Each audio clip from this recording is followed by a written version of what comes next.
হ্যাঁ, আমি ফর্মালি এটা উদ্বোধন করে দিচ্ছি। যেহেতু আমরা আমাদের এই যে এই মেট্রো রেলের নাম্বার মানে জাপানরা ওরা এটাকে ওপেন সিস্টেম করে দিতে চায়, কিন্তু যে পরিমাণ পয়সা চাচ্ছে আমাদের কাছ থেকে, যে পরিমাণ টাকা চাচ্ছে, ওটা আমাদের কাছে মনে হচ্ছে না আমাদের জন্য এটা ভায়াবল হবে। এই জন্য আমরা আমরা সিস্টেমটাকে কিছুটা বাইপাস করে যতটুকু সম্ভব আমরা গ্রাহকদের জন্য একটা সেবা নিয়ে আসছি।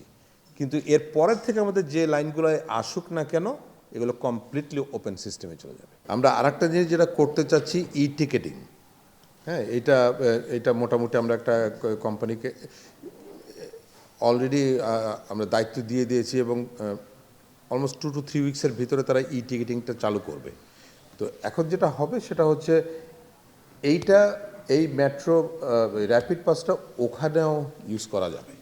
হ্যাঁ, যার ফলে এটার বিস্তৃতিটা আরও বাড়তে থাকবে। মানে আমরা তো পাইলট হিসেবে শুধু এই হাতিরঝিলের পাশে এবং বিআরটিসিতে শুরু করলাম, আর তারপর যখন ই টিকিটিংয়ে যখন বাস মালিক সমিতিরা ওটা শুরু করে দিবে, তখন এটাও ইউজ হবে। তো তখন আরও বেশি ইউজ হবে আর কি এটা।